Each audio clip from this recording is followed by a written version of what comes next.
Good morning, everyone. We are continuing here in the words of the Horowitz in the Sefer HaMitzvos HaKotzar. Today is Mitzvahs Lo Yisaseh, negative commandment Mem number 40. Shelo lachmai davash shel chaveru, you're not allowed to covet anything that your friend owns. Shenema, like it says, and this is a verse from the Aseres HaDibros, from the Ten Commandments, Lo yisachmaid, you are not allowed to covet what somebody else has. Vechemdehu, what does it mean to covet? What does it mean to have a desire for somebody else's things? When a person makes an effort to bring his thoughts about somebody else's things to fruition. He gets a lot of people around. He sends friends to this person and they put pressure on him that until he's able to take the object that he wants from him. Even though he gave him a lot of money for it, nevertheless, he transgresses this prohibition.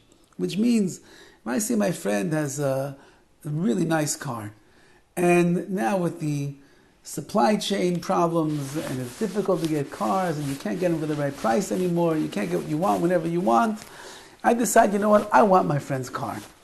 And I ask him, you willing to sell? He says, no, I'm not willing to sell. I just got this car a year or so ago. I'm not willing to sell it. I'm happy with my car. So I bother him every few days. You sure? I'll give you X amount of dollars. No, I'm not selling my car. So then I go and I get a bunch of my friends. I have to say, listen, I need that car. I want that car. I have to have it now. Go and put some pressure on him over there that I should get the car. And my friends go and they pressure him until he breaks down. And he says, how much do you want to sell it for again? How much do you want to pay me? And I offer him a wild amount, and he says, fine, I'll sell you the car. So even though that I paid him, and even though at the end it looks like he's coming on his own volition, he's saying, okay, fine, I'll sell the car. Since it was my initial state of coveting what he had, which influenced me to do what I did, and to get the people to come and put the pressure on him, and eventually he sells it, it's a loisachmaid kind of a sale over here, says the Torah. That's us. You're not allowed to do such a thing. Somebody has something, it's his. You leave it for him. You're supposed to be samech bechelko, happy with what you have, not want what other people have. Umatzei zeh bechasen, says the Chavetz Chaim, we find this very often by a chasen, by a groom. Shemachbir al chaisna kodem al chasana. He starts putting pressure on his father-in-law before the chasana, before the wedding. You should give me a new car, you should give me an apartment, you should give me X amount of dollars every single month so I can live, and I need to go on vacation also, and all the wonderful things that chasanim, that grooms tell their father-in-laws you're going to do for them.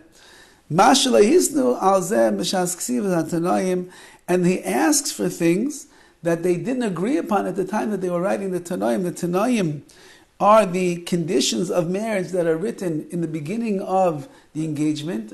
In the Torah law, that's the way that it worked. And you'll find in Eretz Yisrael, that's the way they do it. In certain other families, they do it like that as well. When they first get engaged, they write what's called Tanoim. These are the list of responsibilities.